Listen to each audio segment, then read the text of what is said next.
എല്ലാ പ്രിയപ്പെട്ട കൂട്ടുകാർക്കും ഓൾ പി എസ് സി എക്സാം ടിപ്സിലേക്ക് സ്വാഗതം ചെയ്യണം. കേരള പി എസ് നടത്തുന്ന വിവിധ പരീക്ഷകൾ ഗുണപ്രദമാകുന്ന രീതിയിൽ പ്രീവിയസ് ആയിട്ട് ചോദിച്ചിരിക്കുന്ന ചോദ്യങ്ങളും അവയുടെ ഫൈനാൻസ് കീ പ്രകാരമുള്ള ഉത്തരങ്ങളുമാണ് നമ്മൾ പരിചയപ്പെട്ടുകൊണ്ടിരിക്കുന്നത്. ഈ ഒരു ചോദ്യപേപ്പറിലെ GK-യുമായി ബന്ധപ്പെട്ട് നമ്മൾ 30ഓളം ചോദ്യങ്ങൾ പരിചയപ്പെടുകയുണ്ടായിരുന്നു. ഇനി നമ്മൾ അവശേഷിക്കുന്ന GK-യുമായി ബന്ധപ്പെട്ട ചോദ്യങ്ങളാണ് നമ്മളിവിടെ ഒന്ന് പരിചയപ്പെടാനായിട്ട് പോകുന്നത്. സംസ്ഥാന ഗവർണർമാരെ നിയമിക്കുന്ന ആരെന്നാണ് 31ാമത്തെ ചോദ്യമായിട്ട് ഈ ഒരു പരീക്ഷയ്ക്ക് ചോദിച്ചിരിക്കുന്നത്. ഇവിടെ നമ്മൾ ഉത്തരം എന്ന് പറയുന്നത് തന്നിരിക്കുന്ന 4 ഓപ്ഷനിൽ മുഖ്യമന്ത്രി, പ്രധാനമന്ത്രി, തെരഞ്ഞെടുപ്പ് കമ്മീഷൻ, അതോടൊപ്പം തന്നെ പ്രസിഡന്റ് എന്നിങ്ങനെ നൽകിയിട്ടുണ്ട്.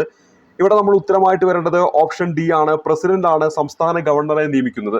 അപ്പൊ ആരാണ് സംസ്ഥാന ഗവർണറെ നിയമിക്കുന്നത് എന്ന് ചോദിച്ചാൽ ഉത്തരമായിട്ട് വരേണ്ടത് പ്രസിഡന്റ് ആണെന്ന കാര്യം ഓർത്തിരിക്കുക. അപ്പൊ ആരാണ് നിയമിക്കുന്നത്? പ്രസിഡന്റ് ആണ് നിയമിക്കുന്നത് എന്ന കാര്യം ഓർത്തിരിക്കണം. ഇനി ഈ സംസ്ഥാന ഗവർണർമാർക്ക് പുറമെ പ്രസിഡന്റ് നിയമിക്കുന്ന ചില പദവികൾ നമ്മൾ അറിഞ്ഞിരിക്കണം. അതിൽ ഒന്നാമതായിട്ട് നമ്മൾ പരിചയപ്പെടുന്നത് പ്രധാനമന്ത്രിയാണ്. അപ്പോൾ ഇവിടെ ഒന്നാമതായിട്ട് നമ്മൾ പരിചയപ്പെടുന്നു പ്രധാനമന്ത്രിയെ നിയമിക്കുന്ന ആരെന്ന് ചോദിച്ചാൽ ഉത്തരമായിട്ട് വരേണ്ടത് പ്രസിഡന്റ് ആണ്.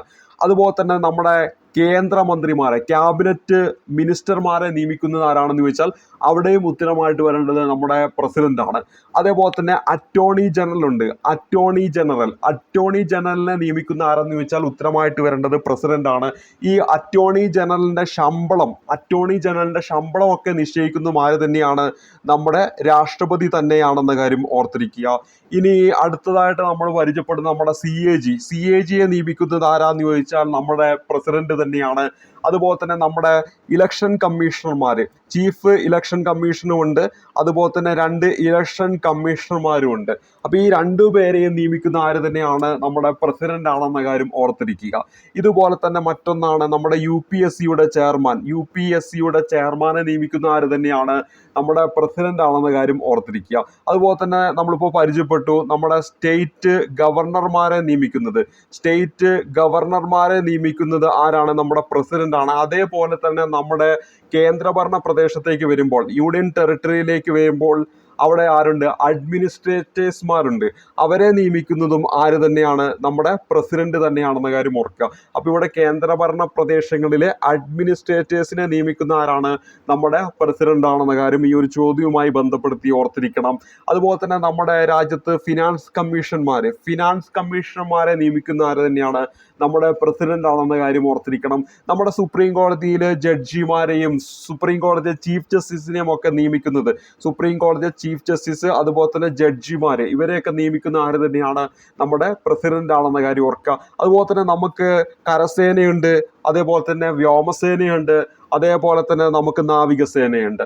ഈ 3 സേനകളുടെയും തലവന്മാരെ, ചീഫുമാരെ നിയമിക്കുന്ന ആരാന്ന് ചോദിച്ചാൽ ഉത്തരമായിട്ട് വരേണ്ടതും അത് നമ്മുടെ രാഷ്ട്രപതിയാണെന്ന കാര്യം ഓർത്തിരിക്കുക. ഇതിന് പുറമെ നമുക്കറിയാം കേന്ദ്ര സംസ്ഥാന ബന്ധങ്ങളൊക്കെ മെച്ചപ്പെടുത്താനായിട്ട് ചിലപ്പോൾ ഇന്റർ സ്റ്റേറ്റ് കൗൺസിലുകളൊക്കെ രൂപീകരിക്കാറുണ്ട്. ഈ ഇന്റർ സ്റ്റേറ്റ് കൗൺസിൽ കേന്ദ്ര സംസ്ഥാന ബന്ധങ്ങൾ മെച്ചപ്പെടുത്താൻ വേണ്ടിയിട്ട് ഇന്റർ സ്റ്റേറ്റ് കൗൺസിലുകൾ രൂപീകരിക്കാറുണ്ട്. ഇത്തരത്തിലുള്ള കൗൺസിലുകളൊക്കെ രൂപീകരിക്കാൻ അധികാരമുള്ളത് ആർക്കാന്ന് ചോദിച്ചാൽ അത് നമ്മുടെ പ്രസിഡന്റിനാണെന്ന കാര്യം ഓർത്തിരിക്കുക. അതേപോലെ നമ്മുടെ പട്ടികജാതി, പട്ടികവർഗ വിഭാഗങ്ങളുടെയും മറ്റ് പിന്നാക്കാവസ്ഥയിലുള്ള ജനവിഭാഗങ്ങളുടെയും സാഹചര്യങ്ങളൊക്കെ വിലയിരുത്തുന്നതിന് കമ്മീഷനെ നിയമിക്കാനൊക്കെ അധികാരം ആർക്കാണുള്ളത്? രാഷ്ട്രപതിക്കാണുള്ളത്. ഇവിടെ കുറച്ച് പ്രധാനപ്പെട്ട പദവികൾ, ആ പദവികൾ ആരാണ് നിയമിക്കുന്നത്? അതിലുള്ള വ്യക്തികളെ നമ്മുടെ രാഷ്ട്രപതിയാണ് നിയമിക്കുന്നത് എന്ന കാര്യം ഓർത്തിരിക്കുക. 32ാമത്തെ ചോദ്യത്തിലേക്ക് വരാം. സംസ്ഥാന വനിതാ കമ്മീഷൻ രൂപീകരിച്ചത് 1996 തന്നിരിക്കുന്നു. വനിതാ കമ്മീഷന്റെ ആദ്യത്തെ അധ്യക്ഷ ബാലാമണി അമ്മയായിരുന്നു എന്ന് തന്നിരിക്കുന്നു. 2023 ജനുവരിയിൽ അധ്യക്ഷ സ്ഥാനം വഹിക്കുന്നത് P സതീദേവിയാണെന്ന് തന്നിരിക്കുന്നു. അപ്പോൾ ഇവിടെ മുകളിൽ കൊടുത്തിരിക്കുന്നവയിൽ തെറ്റായ പ്രസ്താവന എന്താ കണ്ടുപിടിക്കേണ്ടത്? തെറ്റായതാണ് കണ്ടുപിടിക്കേണ്ടത്. ഒറ്റ വായനയിൽ തന്നെ കിട്ടിയല്ലോ. രണ്ടാമത് തന്നിരിക്കുന്നത് തെറ്റാണ്. വനിതാ കമ്മീഷന്റെ ആദ്യത്തെ അധ്യക്ഷ ആരെന്ന് ചോദിച്ചാൽ ഉത്തരമായിട്ട് വരേണ്ടത് അത് ബാലാമണി അമ്മയല്ല, മറിച്ച് ആരാണ്? സുഗതകുമാരിയാണ്. സുഗതകുമാരി എന്നതാണ് അവിടെ ശരിയായിട്ട് വരേണ്ടത്. അപ്പൊ ഇവിടെ നമുക്ക് ഓർത്തിരിക്കാം, ഒന്നാമത് നൽകിയിരിക്കുന്നത് ശരിയാണ്, മൂന്നാമത് നൽകിയിരിക്കുന്നതും ശരിയാണ്. ഇപ്പോഴും ആര് തന്നെയാണ്? P സതീദേവി തന്നെയാണ്. നമ്മുടെ ഉത്തരം എന്താണ്? 2 തെറ്റാണ്. തെറ്റായതാണ് കണ്ടുപിടിക്കേണ്ടത്. ഓപ്ഷൻ ബി ആണ് നമ്മുടെ ഉത്തരമായിട്ട് വരിക. 32ാമത്തെ ചോദ്യം ഓപ്ഷൻ ബി ആണ്. ഇനി അടുത്തത്, ചുവടെ കൊടുത്തിരിക്കുന്നവയിൽ 2022 സംസ്ഥാന മനുഷ്യാവകാശ കമ്മീഷൻ അധ്യക്ഷൻ ആരാണ്? കൃത്യമായിട്ട് വർഷം പറയുന്നുണ്ട്. അവിടെ ഉത്തരമായിട്ട് വരുന്ന ആന്റണി ഡൊമിനിക് ആണ്. ഓപ്ഷൻ എ ആണ് നമ്മുടെ ഉത്തരമായിട്ട് വരേണ്ടത്. നിലവിൽ ഒരു ആക്ടിംഗ് ചെയർമാൻ ആണുള്ളത്. കെ ബൈജുനാഥ് ആണ് നിലവിൽ ആക്ടിംഗ് ചെയർമാൻ ആയിട്ടുള്ളത്. അപ്പോൾ ഇവിടെ നമ്മൾ ഉത്തരം എന്താണ്? ആന്റണി ഡൊമിനിക് ആണ് ഈ ഒരു ചോദ്യത്തിന്റെ ഉത്തരമായിട്ട് വരിക. ഇനി അടുത്തത്, നെഫ്രൈറ്റിസ് മനുഷ്യ ശരീരത്തിലെ ഏത് അവയവത്തെ ബാധിക്കുന്ന രോഗമാണെന്നാണ് ചോദ്യം. അവിടെ ഉത്തരമായിട്ട് വരേണ്ടത് ഓപ്ഷൻ ബി ആണ്, വൃക്കയെ ബാധിക്കുന്നതാണ് ഈ പറയുന്ന നെഫ്രൈറ്റിസ് എന്ന് പറയുന്ന ആ ഒരു രോഗം എന്ന കാര്യം ഓർത്തിരിക്കുക. അപ്പോൾ ഇവിടെ വൃക്കയുമായി ബന്ധപ്പെട്ട് ഈ ഒരു രോഗവുമൊക്കെ ആയിട്ട് ബന്ധപ്പെട്ട് കുറച്ച് കാര്യങ്ങൾ നമുക്കൊന്ന് എക്സ്ട്രാ ആയിട്ട് പഠിക്കാം. തീർച്ചയായിട്ടും പരീക്ഷയ്ക്ക് അത് ഗുണപ്രദമായിരിക്കും. നമ്മളിപ്പോൾ ഇവിടെ പരിചയപ്പെട്ട രോഗമാണ് നെഫ്രൈറ്റീസ് എന്ന് പറയുന്നത്. നമ്മളിവിടെ പരിചയപ്പെട്ടിരിക്കുന്നത് എന്താണ്? നെഫ്രൈറ്റീസ് എന്നതാണ്. ഇത് എന്ന് പറയുന്നത് എന്താണെന്ന് ചോദിച്ചാൽ നമ്മുടെ വൃക്കയ്ക്കുണ്ടാകുന്ന ഒരു അണുബാധയാണ്. വൃക്കയ്ക്കുണ്ടാകുന്ന ഒരു അണുബാധയാണ്. ഇനി നമ്മൾ കേട്ടിട്ടില്ലേ വൃക്കയിലെ കല്ല്? നമ്മൾ കേട്ടിട്ടില്ലേ വൃക്ക കല്ല് എന്ന് നമ്മൾ കേട്ടിട്ടില്ലേ? എന്താണ്? നമ്മുടെ വൃക്കയിലെ മൂത്രപഥത്തിലോ കാൽസ്യം ലവണങ്ങൾ തരികളായി അടിഞ്ഞുകൂടുന്ന അവസ്ഥയാണ് വൃക്കയിലെ കല്ല് എന്ന് പറയുന്നത്. നമ്മുടെ വൃക്കയിലോ അല്ലെങ്കിൽ നമ്മുടെ മൂത്രപഥത്തിലോ കാൽസ്യം ലവണങ്ങൾ എന്താണ്? തരികളായിട്ട് അടിഞ്ഞുകൂടുന്ന അവസ്ഥയാണ് നമ്മൾ എന്തെന്ന് പറയുന്നത്? വൃക്കയിലെ കല്ല് എന്ന് പറയുന്നത്. ഈ വൃക്കയിലെ കല്ലിന്റെ ശാസ്ത്രീയ നാമം PSC പരീക്ഷയിൽ എപ്പോഴും ചോദിക്കാറുണ്ട്. അത് കാൽസ്യം ഓക്സലേറ്റ് ആണെന്ന കാര്യം ഓർത്തിരിക്കുക. അപ്പൊ എന്താണ് അതിന്റെ ശാസ്ത്രീയ നാമം എന്ന് പറയുന്നത്? ഓർത്തിരിക്കുക, കാൽസ്യം ഓക്സലേറ്റ് ആണെന്ന കാര്യം ഓർത്തിരിക്കുക. എന്താണ്? കാൽസ്യം ഓക്സലേറ്റ് എന്നതാണ് വൃക്ക കല്ലിന്റെ ശാസ്ത്രീയ നാമം എന്ന കാര്യം ഓർത്തിരിക്കുക. ഇനി നമുക്ക് ഈ വൃക്കയിൽ കല്ലുണ്ടാകുമ്പോൾ നമുക്ക് എന്തുണ്ടാവാറുണ്ട്? ഒരു വേദന ഉണ്ടാവാറില്ലേ? ആ വേദന റീനൽ കോളിക് എന്നാണ് അറിയപ്പെടുന്നത്. ആ ഒരു വേദന എന്ത് പേരിൽ അറിയപ്പെടുന്നു? റീനൽ കോളിക് എന്ന പേരിലാണ് അറിയപ്പെടുന്നത്. അപ്പോൾ ഇവിടെ നമ്മൾ പരിചയപ്പെട്ട ടേം എന്താണ്? Renal colic. അപ്പൊ എന്താണ് റീനൽ കോളിക് എന്ന് പറഞ്ഞാൽ വൃക്കയിലെ കല്ലുണ്ടാകുമ്പോൾ അതിന്റെ ഫലമായി ഉണ്ടാകുന്ന വേദനയാണ് നമ്മൾ എന്തെന്ന് പറയുന്നത്? റീനൽ കോളിക് എന്ന് പറയുന്നത്. എന്തെന്ന് പറയുന്നത്? റീനൽ കോളിക് എന്ന് പറയുന്നത്. ഇനി വൃക്കാരോഗങ്ങൾക്ക് കാരണമാകുന്ന ഒരു മൂലകം നമ്മൾ പഠിച്ചിട്ടുണ്ട്. ആ മൂലകം ഏതാണ്? കാഡ്മിയമാണ്. ഏതാണോ ആ മൂലകം? കാഡ്മിയമാണെന്ന കാര്യം ഓർത്തിരിക്കുക. ഇനി അടുത്തൊരു ടേം നമ്മൾ പരിചയപ്പെടുന്നത് യുറീമിയ എന്ന് പറയുന്ന ഒരു ടേമാണ്. എന്താണ് പരിചയപ്പെടുന്നത്? യുറീമിയ എന്ന് പറയുന്ന ഒരു ടേമാണ്. യുറീമിയ എന്താണ്? യുറീമിയ എന്ന് പറഞ്ഞാൽ നമ്മുടെ വൃക്കകളുടെ ക്രമരഹിതമായ പ്രവർത്തനം മൂലം യൂറിയ നമ്മുടെ രക്തത്തിൽ അടിഞ്ഞുകൂടുന്ന ഒരു അവസ്ഥയാണ് യുറീമിയ എന്ന് പറയുന്നത്. അതേപോലെ തന്നെ നമ്മുടെ രണ്ട് വൃക്കകളുമൊക്കെ പ്രവർത്തനരഹിതമാകുന്ന ഒരു അവസ്ഥയാണ് യുറീമിയ എന്ന് പറയുന്നത്. അപ്പോൾ ഇവിടെ നമ്മൾ പരിചയപ്പെട്ട് യുറീമിയ എന്ന് പറയുന്ന ഒരു ടേം എന്താണത്? വൃക്കകളുടെ ക്രമരഹിതമായ പ്രവർത്തനം മൂലം യൂറിയ രക്തത്തിൽ അടിഞ്ഞുകൂടുന്ന ആ ഒരു അവസ്ഥ, അല്ലെങ്കിൽ രണ്ട് വൃക്കകളും പ്രവർത്തനരഹിതമാകുന്ന ഒരു അവസ്ഥയാണ് യുറീമിയ എന്ന് പറയുന്നത്. ഇത്തരത്തിൽ വൃക്കാരോഗികൾക്ക് നൽകുന്ന ഒരു ചികിത്സയുണ്ട്. നമുക്ക് എല്ലാവർക്കും അറിയാമല്ലോ, നമ്മൾ കേൾക്കാറുള്ളതാണ് ഡയാലിസിസ്. എന്താണ്? ഡയാലിസിസ് എന്നതാണ് ആ ഒരു ചികിത്സ എന്ന കാര്യം ഓർത്തിരിക്കുക. ഇനി വൃക്കയുടെ ഗ്ലോമറുലുസുകളിൽ ഉണ്ടാകുന്ന നീർവീക്കം, വൃക്കയുടെ ഗ്ലോമറുലുസുകളിൽ ഉണ്ടാകുന്ന നീർവീക്കം അറിയപ്പെടുന്ന ഏത് പേരിലാണെന്ന് ചോദിച്ചാൽ ഗ്ലോമറുലോ ഫ്രൈറ്റീസ് എന്നാണ് അറിയപ്പെടുന്നത്. ഓർത്തിരിക്കുക, നമ്മളിവിടെ പരിചയപ്പെടുന്നത് ഗ്ലോമറുലോ ഫ്രൈറ്റീസ്. ഇതെന്താണ്? നമ്മുടെ വൃക്കയിലെ ഗ്ലോമറുലുസുകളിൽ ഉണ്ടാകുന്ന നീർവീക്കമാണെന്ന കാര്യം ഓർത്തിരിക്കുക. നമ്മുടെ വൃക്കയിലെ ഗ്ലോമറുലുസുകളിൽ ഉണ്ടാകുന്ന എന്താണ്? നീർവീക്കമാണ് നമ്മളിവിടെ പരിചയപ്പെട്ട ഗ്ലോമറുലോ ഫ്രൈറ്റീസ് എന്ന് പറയുന്നത്. അപ്പോൾ ഇവിടെ നമ്മൾ ഇതിനു മുമ്പ് പരിചയപ്പെട്ട ഓരോ പോയിന്റുകളും റിപ്പീറ്റ് ആയിട്ട് LD പോലുള്ള പരീക്ഷകളൊക്കെ വരുന്നതാണ്. അപ്പോൾ അത് നിർബന്ധമായിട്ടും പഠിച്ചു വെക്കുക. അടുത്ത ചോദ്യം നോക്കുക. താഴെ കൊടുത്തിരിക്കുന്നവയിൽ പിത്തരസത്തെക്കുറിച്ച് തെറ്റായ പ്രസ്താവന അല്ലെങ്കിൽ പ്രസ്താവനകൾ ഏത് എന്നാണ് നമ്മുടെ ചോദ്യം. അപ്പോൾ നമുക്ക് കണ്ടുപിടിക്കേണ്ടത് എന്താണ്? തെറ്റായ പ്രസ്താവനയാണ്. ഒന്ന് അണ്ടർലൈൻ ചെയ്ത് വെച്ചേക്കുക. പിത്തരസം വൃക്ക ഉൽപ്പാദിപ്പിക്കുന്നു. പിത്തരസം ഉൽപ്പാദിപ്പിക്കുന്ന വൃക്കയാണോ? അത് തെറ്റല്ലേ? അപ്പോൾ അത് നമ്മുടെ ഉത്തരത്തിൽ വരണം. അപ്പോൾ 1 എന്ന് പറയുന്നത് നമ്മുടെ ഉത്തരത്തിൽ വരണം. പിത്തരസം ഉൽപ്പാദിപ്പിക്കുന്ന കരളാണെന്ന് നമ്മൾ പഠിച്ചിട്ടുണ്ട്. പിത്തരസം ഉൽപ്പാദിപ്പിക്കുന്നത് കരളാണെന്ന് നമ്മൾ പഠിച്ചിട്ടുണ്ട്. അപ്പോൾ ഇവിടെ 1 നമ്മുടെ ഉത്തരത്തിൽ വരണം. A എന്ന് പറയുന്ന ഓപ്ഷൻ ഡിലീറ്റ് ആക്കാം. D എന്ന് പറയുന്ന ഓപ്ഷൻ നമുക്ക് ഡിലീറ്റ് ആക്കാം. പിത്തരസത്തിൽ എൻസൈമുകളില്ല. ശരിയാണ്. പിത്തരസത്തിൽ എന്തില്ല? എൻസൈമുകളില്ല എന്ന് പറഞ്ഞാൽ അത് ശരിയാണ്. അപ്പോൾ അവിടെ നമ്മുടെ ഉത്തരത്തിലേക്ക് 2 വരാൻ പാടില്ല. B എന്ന് പറയുന്ന ഓപ്ഷൻ നമുക്ക് അവിടുന്ന് ഡിലീറ്റ് ആക്കാം. ഓപ്ഷൻ C ആണ് നമ്മുടെ ഉത്തരമായിട്ട് വരിക. പിത്തരസം അന്നജത്തെ വിഘടിപ്പിക്കുന്നു എന്ന് പറയുന്നത് തെറ്റാണ്. പിത്തരസം കൊഴുപ്പിനെയാണ് വിഘടിക്കുന്നത്. അത് ശരിയാണ്. അതായത് പിത്തരസം അന്നജത്തെ വിഘടിപ്പിക്കുന്നു, അത് തെറ്റ്.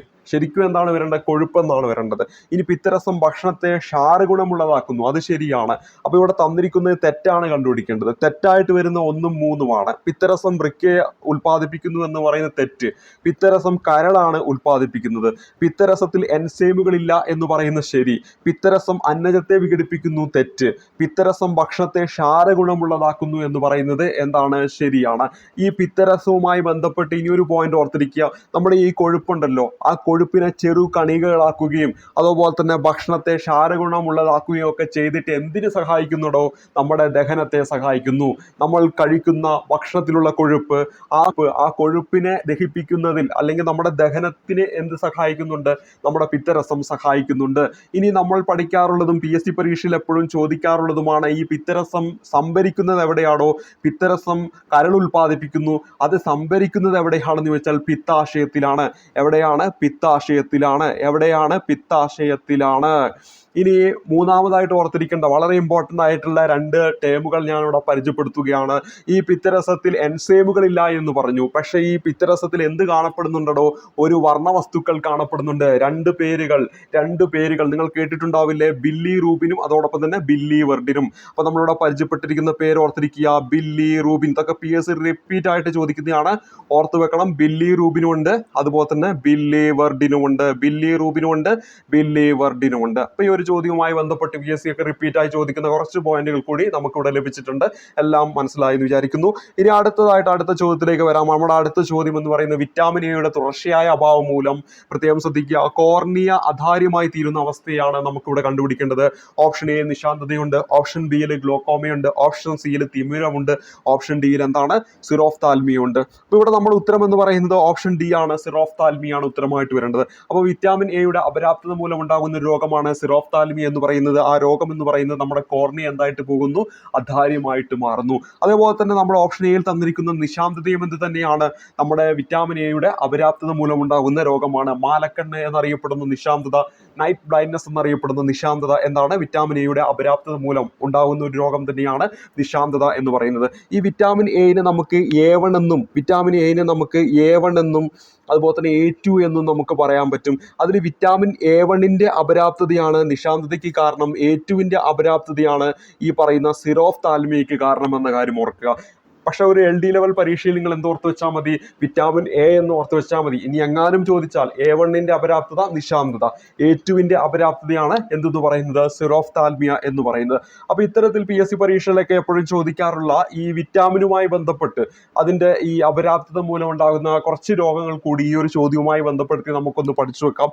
പരീക്ഷയ്ക്ക് എപ്പോഴും ചോദിക്കാറുള്ള പോയിന്റുകളാണ് നമ്മളൊന്ന് പഠിക്കാനായിട്ട് പോകുന്നത്. അപ്പോൾ ഞാനിവിടെ പരിചയപ്പെടുന്നത് PSC പരീക്ഷയിൽ എപ്പോഴും ചോദിക്കാറുള്ള വിറ്റാമിൻ്റെ അപര്യാപ്തത മൂലം ഉണ്ടാകുന്ന രോഗങ്ങളുടെ പേരുകളാണ്. അതിൽ നമ്മളിപ്പോൾ ഓൾറെഡി എയിൻ്റെ കേസിൽ നമ്മൾ പഠിച്ചു കഴിഞ്ഞു. ഇനി നമ്മുടെ B1 മൂലം ഉണ്ടാകും, നമുക്കറിയാം B കോംപ്ലക്സ്, അതിൽ B1 എന്ന് പറയുന്ന വിറ്റാമിൻ്റെ അപര്യാപ്തത മൂലം PSC എപ്പോഴും ചോദിക്കാറുള്ള ഒരു രോഗമാണ് ബെറിബറി എന്ന് പറയുന്ന രോഗം. അപ്പോൾ എന്താണ്? ബെറിബറി എന്ന പേര് ഓർത്തിരിക്കുക. അപ്പോൾ ഇവിടെ നമ്മൾ ബെറിബറി, ഇതൊരു B, അതേപോലെ തന്നെ ഇവിടെ ഒരു B. ഇനി ബെറിബറി എന്ന് പറയുമ്പോൾ 1 ആ ഒരു രീതിയിൽ ഓർത്ത് വെച്ചാൽ മതി. ബെറി. അപ്പോൾ അവിടെ നമുക്ക് B1ന്റെ അപര്യാപ്തത മൂലം ഉണ്ടാകുന്ന ഒരു രോഗമാണ് എന്തെന്ന് പറയുന്നത്? ഈ പറയുന്ന ബെറിബറി എന്ന് പറയുന്ന രോഗം എന്ന കാര്യം ഓർത്തിരിക്കുക. അതേപോലെ തന്നെ നമ്മുടെ B3 PSC റിപ്പീറ്റായി ചോദിക്കുന്നതാണ്. B3യുടെ അപര്യാപ്തത മൂലമാണ് എന്തുണ്ടാവാറുള്ളത്? പെല്ലഗ്ര ഉണ്ടാവുന്നത്. പെല്ലഗ്ര എന്ന് പറയുന്ന രോഗത്തിന് കാരണം B3യുടെ അപര്യാപ്തതയാണ്.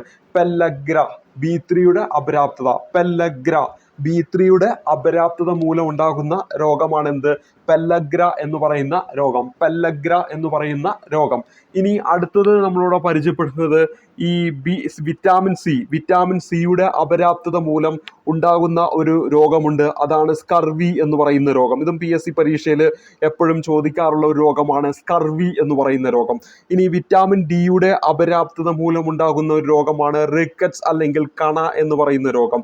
റിക്കറ്റ്സ് അല്ലെങ്കിൽ അതിനെ നമുക്ക് മലയാളത്തിൽ കണ എന്ന് വിളിക്കാം. അത് വിറ്റാമിൻ ഡിയുടെ അപര്യാപ്തത മൂലം. ഇനി വിറ്റാമിൻ ഇയുടെ അപര്യാപ്തത മൂലം നമുക്ക് വന്ധ്യത ഉണ്ടാകാം. അപ്പോൾ ഇവിടെ വന്ധ്യത. അതേപോലെ തന്നെ വിറ്റാമിൻ കെയുടെ അപര്യാപ്തത മൂലം ആണ് നമുക്ക് ഹീമോഫീലിയ ഉണ്ടാകുന്നത്. അപ്പോൾ ഇത്രയും രോഗങ്ങൾ വളരെ ഇമ്പോർട്ടൻ്റ് ആയി പഠിച്ചു വെക്കണം. നമ്മളെ വിറ്റാമിൻ എയുടെ കേസിൽ നമ്മൾ പഠിച്ചു നിശാന്തതയും അതോടൊപ്പം തന്നെ സിറോഫ്താലിമിയും. അവിടെ ഓർക്ക് ഒരു പോയിന്റ് എന്നാണ് കോർണിയ അധാര്യമായിട്ട് മാറുന്നു. ഇനി വിറ്റാമിൻ B1 കേസിലേക്ക് വരുമ്പോൾ ബെറിബറി, വിറ്റാമിൻ B3 കേസിലേക്ക് വരുമ്പോൾ പെല്ലഗ്ര, വിറ്റാമിൻ സിയുടെ കേസിലേക്ക് വരുമ്പോൾ സ്കർവി, വിറ്റാമിൻ ഡിയുടെ കേസിലേക്ക് വരുമ്പോൾ അപര്യാപ്ത രോഗമാണ് റിക്കറ്റ്സ് അല്ലെങ്കിൽ കണ എന്ന് പറയുന്നത്. ഇനി വിറ്റാമിൻ ഇയുടെ കേസിൽ വന്ധ്യത, വിറ്റാമിൻ കെയുടെ കേസിലേക്ക് വരുമ്പോൾ അവിടെ ഓർത്തിരിക്കേണ്ടത് ഹെമോഫീലിയ എന്നതാണ്. അപ്പോൾ ഈ ഒരു ചോദ്യവുമായി ബന്ധപ്പെട്ട് ഇത്രയും കാര്യങ്ങളൊന്ന് പഠിക്കുക. നമ്മുടെ 37ാമത്തെ ചോദ്യത്തിലേക്ക് വരാം. 37ാമത്തെ ചോദ്യം നോക്കുക.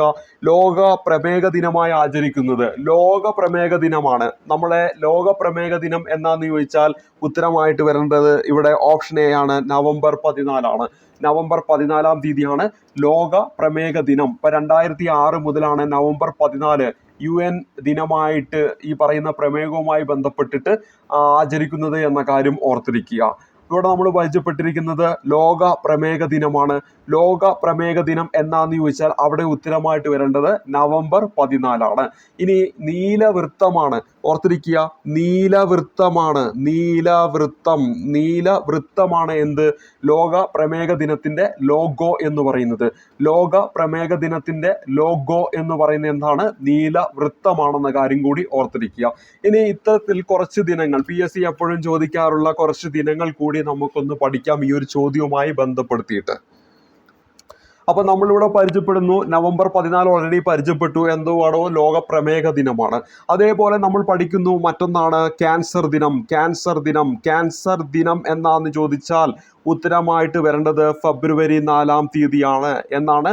ഫെബ്രുവരി 4 അപ്പോൾ ഫെബ്രുവരി 4 എന്ത്, ക്യാൻസർ ദിനം എന്ന കാര്യം ഓർക്കുക. അപ്പോൾ ഫെബ്രുവരി 4 ക്യാൻസർ ദിനം, ഫെബ്രുവരി 4 ക്യാൻസർ ദിനം. അപ്പോൾ ആ തീയതി ഓർക്കാം. നമ്മൾ ക്യാൻസർ C എന്ന് പറയുന്നത് ഇംഗ്ലീഷ് അക്ഷരമാലയിലെ എത്രാമത്തെ ലെറ്റർ ആണ്, 3ാമത്തെ ലെറ്റർ ആണ്. അപ്പോൾ അതിന് തൊട്ടടുത്ത് വരുന്ന തീയതി, അതായത് 3ന്റെ തൊട്ടടുത്ത് 4, അപ്പോൾ ആ 4-ാം തീയതി അത് ഫെബ്രുവരി മാസമാണെന്ന് ഓർത്തിരിക്കുക. അപ്പോൾ എന്താണ് ഈ പറയുന്ന ക്യാൻസർ ദിനം എന്നാന്ന് ചോദിച്ചാൽ അവിടെ ഉത്തരമായിട്ട് വരേണ്ടത് എന്താണ്, ഈ പറയുന്ന ഫെബ്രുവരി 4 അത് വേണമെങ്കിൽ C എന്ന് പറയുന്നത് 3ാമത്തെ ലെറ്റർ, തൊട്ടടുത്ത 4ാമത് വരുന്നത് അതാണ് തീയതി, അത് D ആണല്ലോ. പിന്നെ അവശേഷിക്കുന്ന ഇയും അതുപോലെ തന്നെ Fഉം എന്ന് പറയുന്ന 2 ലെറ്റർ. ഇത് തിരിച്ചിട്ട് കഴിഞ്ഞാൽ നമുക്ക് ഫെബ്രുവരിയിലെ ആദ്യത്തെ 2 ലെറ്ററും കിട്ടും. അപ്പോൾ ആ ഒരു രീതി വേണമെങ്കിൽ ഓർത്തു വെക്കാലോ. ക്യാൻസർ ദിനം എന്നാണ്, ഫെബ്രുവരി 4 ചോദിക്കുന്നതാണ്, പഠിച്ചു വെക്കണം. അതേപോലെ തന്നെ ക്ഷയരോഗ ദിനമുണ്ട്. ക്ഷയരോഗ ദിനം എന്നാണ്, മാർച്ച് 24 മാർച്ച് 24. അപ്പോൾ ഇവിടെ നമ്മൾ പരിചയപ്പെട്ടത് എന്താണ്, മാർച്ച് 24 ക്ഷയരോഗ ദിനമാണ്. ക്ഷയരോഗ ദിനം മാർച്ച് 24 എന്താണ്, ക്ഷയരോഗ ദിനമാണെന്ന കാര്യം ഓർക്കുക.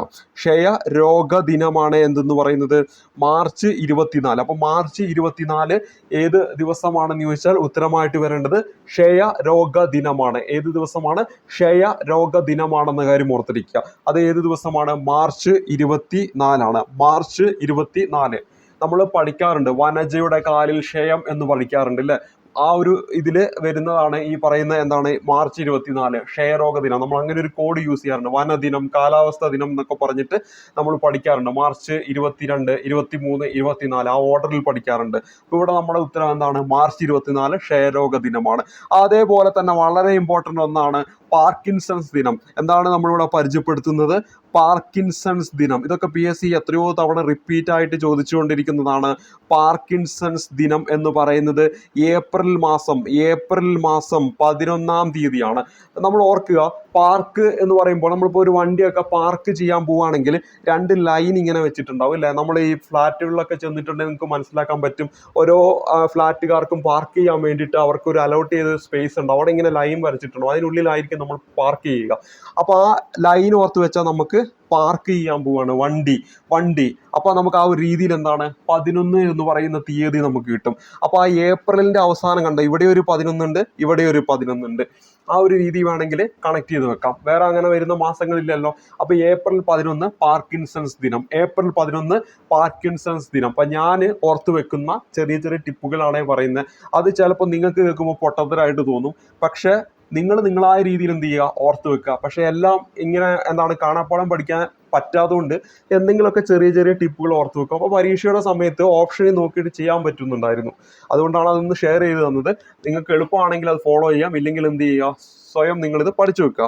ഇനി അടുത്തത് PSC റിപ്പീറ്റ് ആയി ചോദിക്കുന്നതാണ് ഹീമോഫീലിയ ദിനം. അല്ലേ, ഏതാണോ ഹീമോഫീലിയ ദിനം? അല്ലേ, PSC പരീക്ഷയിൽ എപ്പോഴും ചോദിക്കുന്നതല്ലേ. അത് ഏപ്രിൽ 17-ാം തീയതിയാണ്. ഏപ്രിൽ മാസം 17-ാം തീയതി. അപ്പോൾ പാർക്കിൻസൺസ് ദിനം എന്നാണ് ഏപ്രിൽ 11 അതേപോലെ തന്നെ ഹീമോഫീലിയ ദിനം എന്നാണ് ഏപ്രിൽ 17. അപ്പോൾ ഇവിടെ നമ്മൾ പഠിക്കേണ്ട എന്താണ്, ഏപ്രിൽ 17 ഹീമോഫീലിയ എന്ന് പറയുന്ന ദിനം ഓർത്തിരിക്കുക. ഏപ്രിൽ 17 ഹീമോഫീലിയ എന്ന് പറയുന്ന ആ ഒരു ദിനമാണെന്ന കാര്യം ഓർത്തിരിക്കുക. ഹീമോഫീലിയ എന്നാണ്, ഹീമോഫീലിയ. ഇനി മറ്റൊന്ന് ലോകാരോഗ്യ ദിനം. അല്ലേ, PSC പരീക്ഷയിൽ എപ്പോഴും ചോദിക്കാറുള്ളതല്ലേ, ഏപ്രിൽ 7-ാം തീയതി. അപ്പോൾ നമുക്കിവിടെ ഏപ്രിൽ മാസത്തിൽ 7 വേൾഡ് ഹെൽത്ത് ഡേ എന്ന് പറയുന്നത്. അപ്പോൾ ഇവിടെ നോക്ക്, April 7 world health day, April 11 world Parkinson's day, ഇനി ഏപ്രിൽ 17 ഹീമോഫീലിയ ദിനമാണ്. ലോക രക്തദാന ദിനം അറിയില്ലേ, ജൂൺ 14 ലോക രക്തദാന ദിനം. അതേപോലെ തന്നെ കുഷ്ഠരോഗ നിവാരണ ദിനം നമ്മുടെ ജനുവരി 20, ഗാന്ധിജി അന്തരിച്ച ദിവസമാണ്. ജനുവരി 30 അത് എന്താണ്, കുഷ്ഠരോഗ നിവാരണ ദിനമാണ്. കുഷ്ഠരോഗ നിവാരണ ദിനം. അപ്പോൾ നമ്മൾ പഠിച്ച ദിനങ്ങൾ ഒരിക്കൽ കൂടി പറയാം. നവംബർ 14 എന്താണ്, നിങ്ങൾ മനസ്സിലേക്ക് എത്തിയല്ലോ, ലോക പ്രമേഹ രോഗ ദിനമാണ്. ഇനി ജനുവരി 30 മനസ്സിലേക്ക് എത്തിയല്ലോ, കുഷ്ഠരോഗ നിവാരണ ദിനമാണ്. ക്യാൻസർ ദിനം, ആ കോഡ് വെച്ച് മനസ്സിലേക്ക് എത്തുന്നില്ലേ, ഫെബ്രുവരി 4-ാം തീയതി. ഇനി നമ്മുടെ ക്ഷയരോഗ ദിനം, വനജയുടെ കാലിൽ ക്ഷയം എന്ന് പഠിച്ചിട്ടില്ലേ, ഏതാണ്, മാർച്ച് 24. പിന്നെ നമ്മുടെ പാർക്കിൻസൺസ് ദിനം, മനസ്സിലേക്ക് എത്തുന്നില്ല ആ കോഡ്, വണ്ടി പാർക്ക് ചെയ്യുന്നത്, ഏപ്രിൽ 11-ാം തീയതി. ഇനി നമ്മുടെ ഹിമോഫീലിയ ദിനം ഏപ്രിൽ 17. അപ്പോൾ നമുക്ക് വേണമെങ്കിൽ ഇങ്ങനെ ഓർക്കാം, ഒരു കോഡായിട്ട് പറയുന്നതാണ്. എങ്ങനെയാണ്, നമ്മുടെ ഈ മധുര 17കാർക്കൊക്കെ ഒരു ഫീൽ ഉണ്ടാവും അല്ലേ, മധുര 17കാർക്കൊക്കെ പല പല ഫീലുകൾ അവരുടെ മനസ്സിൽ തോന്നാറുണ്ട്. അപ്പോൾ അത് വെച്ചിട്ട് വേണമെങ്കിൽ കണക്കാക്കാം. ഹിമോഫീലിയയിലെ ഫീലിയ, പിന്നെ മധുര 17. ഇപ്പോൾ ഹിമോഫീലിയയിലെ ഫീലിയ, പിന്നെ എന്താണ് 17, പിന്നെ ഏപ്രിലും കൂടെ ഓർത്ത് വെച്ചേക്കുക. ഇനി അടുത്തത് ലോകാരോഗ്യ ദിനം, അത് പിന്നെ എല്ലാവർക്കും അറിയാവുന്നതാണ്, ഏപ്രിൽ 7-ാം തീയതി. പിന്നെ ലോക രക്തദാന ദിനം നിങ്ങൾക്കറിയില്ല, ജൂൺ 14-ാം തീയതിയാണ് എന്ത്, ലോക രക്തദാന ദിനം. ലോക രക്തദാന ദിനം എന്താണെന്ന് വെച്ചാൽ ഉത്തരമായിട്ട് വരേണ്ടത് ജൂൺ 14. അപ്പോൾ ഇത്രയും കാര്യങ്ങൾ ഈ ഒരു ചോദ്യവുമായി ബന്ധപ്പെട്ട് നമുക്കൊന്ന് പഠിച്ചു വെക്കാം. ഇതൊക്കെ PSC റിപ്പീറ്റ് ആയിട്ട് ചോദിക്കുന്നു. ഇനി അടുത്ത ചോദ്യത്തിലേക്ക് വരാം. 38-ാമത്തെ ചോദ്യം, താഴെ കൊടുത്തിരിക്കുന്ന പട്ടികയിൽ ശരിയായ രീതിയിൽ യോജിപ്പിച്ചിരിക്കുന്നവ ഏത് എന്നാണ് നമ്മുടെ ചോദ്യം.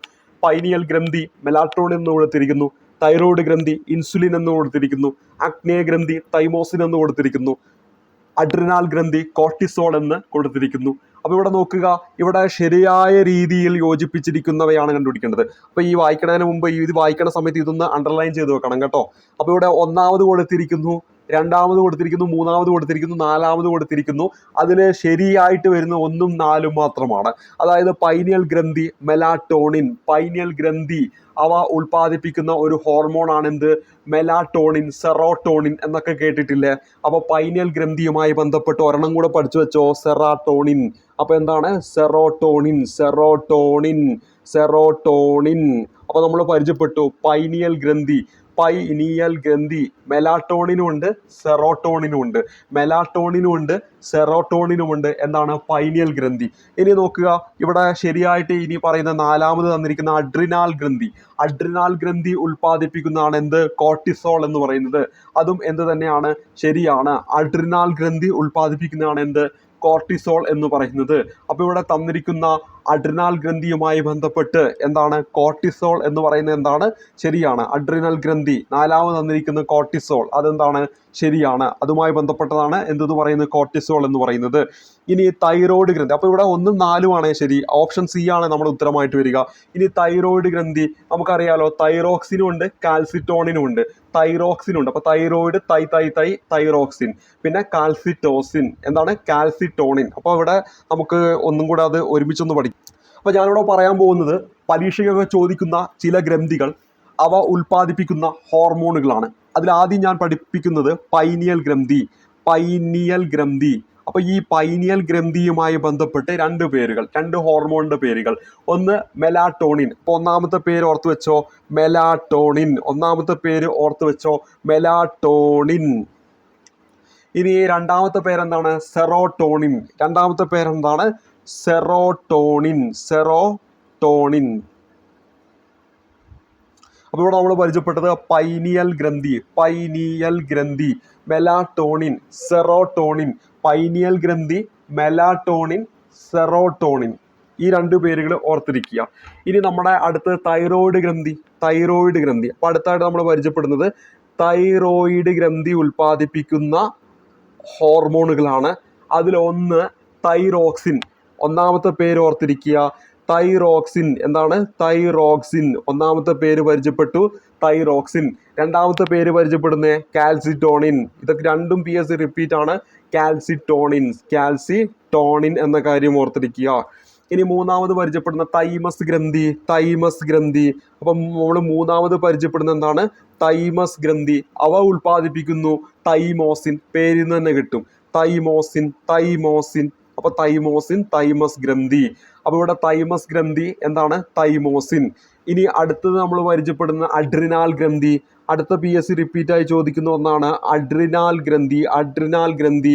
അവയുമായി ബന്ധപ്പെട്ട് അഡ്രിനാലിൻ, അവയുമായി ബന്ധപ്പെട്ട് ഓർത്തിരിക്കേണ്ടതാണ് അഡ്രിനാലിൻ, അഡ്രിനാലിൻ. അതേപോലെ തന്നെ നോർ അഡ്രിനാലിൻ, അതേപോലെ തന്നെ നോർ അഡ്രിനാലിൻ. അപ്പോൾ ഇവിടെ നമ്മൾ പരിചയപ്പെട്ടിരിക്കുന്നതിൽ അഡ്രിനാൽ ഗ്രന്ഥി അവ ഉൽപ്പാദിപ്പിക്കുന്ന രണ്ട് ഹോർമോണുകളാണ്, അഡ്രിനാലിനും അതോടൊപ്പം തന്നെ നോർ അഡ്രിനാലിനും. പിന്നെ പാൻക്രിയാസ് അല്ലെങ്കിൽ ആഗ്നേയ ഗ്രന്ഥി എന്ന് പറയാം. അപ്പോൾ ഇവിടെ നമ്മൾ പരിചയപ്പെടുന്നത് ആഗ്നേയ ഗ്രന്ഥി, അല്ലെങ്കിൽ ചിലപ്പോൾ ഓപ്ഷനിൽ പാൻക്രിയാസും തരാം. അത് ഇൻസുലിനും, ഇൻസുലിൻ. എന്താണ്? ഇൻസുലിൻ. എന്താണ്? ഇൻസുലിൻ. പിന്നെ മറ്റൊന്നെന്താണ്? ഗ്ലൂക്കഗോൺ. മറ്റൊന്നാണ് എന്ത്? Glucagon, glucagon. അപ്പോൾ ഇവിടെ നമ്മൾ പരിചയപ്പെട്ടു. അപ്പോൾ ഇത് എന്തായിട്ട് ബന്ധപ്പെട്ടതാണ്? ആഗ്നേയ ഗ്രന്ഥി അല്ലെങ്കിൽ പാൻക്രിയാസുമായി ബന്ധപ്പെട്ടതാണ്. അപ്പോൾ നമ്മൾ പരിചയപ്പെട്ട ആഗ്നേയ ഗ്രന്ഥി അല്ലെങ്കിൽ പാൻക്രിയാസ് ഉൽപ്പാദിപ്പിക്കുന്ന ഇൻസുലിനും ഗ്ലൂക്കഗോണും, അഡ്രിനാൽ ഗ്രന്ഥി ഉൽപ്പാദിപ്പിക്കുന്ന അഡ്രിനാലിൻ, അതുപോലെ തന്നെ നോർ അഡ്രിനാലിൻ, തൈമസ് ഗ്രന്ഥി ഉൽപ്പാദിപ്പിക്കുന്ന തൈമോസിൻ, തൈറോയ്ഡ് ഗ്രന്ഥി ഉൽപ്പാദിപ്പിക്കുന്ന തൈറോക്സിനും കാൽസിറ്റോണിനും, പിന്നെ പൈനിയൽ ഗ്രന്ഥി ഉൽപ്പാദിപ്പിക്കുന്ന മെലാറ്റോണിനും സെറോട്ടോണിനും. അപ്പോൾ ഇത്രയും കാര്യങ്ങളാണ് ഈ ഒരു ക്ലാസ്സിൽ നമ്മൾ പരിചയപ്പെടുത്തുന്നത്. അപ്പോൾ വളരെ പ്രധാനപ്പെട്ട കുറേ കാര്യങ്ങൾ പരിചയപ്പെടുത്തിയിട്ടുണ്ട്. അപ്പോൾ നമുക്ക് അടുത്ത ക്ലാസ്സിൽ നമുക്ക് അടുത്ത കുറേ ചോദ്യങ്ങളും ഇത്തരത്തിലുള്ള അനുബന്ധ കാര്യങ്ങളൊക്കെ പരിചയപ്പെടാം. ഇഷ്ടപ്പെടുന്നുണ്ടെങ്കിൽ നിങ്ങൾ ഒന്ന് എന്തെങ്കിലുമൊക്കെ നിങ്ങളുടെ കമൻറ്റൊക്കെ ഒന്ന് രേഖപ്പെടുത്തുക. ഒപ്പം നിങ്ങളുടെ ലൈക്കും ഷെയറൊക്കെ ഒന്ന് രേഖപ്പെടുത്തുക. അപ്പോൾ ഇന്നത്തെ ഈ ഒരു ക്ലാസ് ഇവിടെ വെച്ച് അവസാനിപ്പിക്കുന്നു. അടുത്തൊരു ക്ലാസ്സിൽ തുറന്നുള്ള ചോദ്യങ്ങളും അതോടൊപ്പം തന്നെ അനുബന്ധ കാര്യങ്ങളൊക്കെ ആയിട്ട് നമുക്ക് കണ്ടുമുട്ടാം. അതുവരേക്കും നന്ദി, നമസ്കാരം.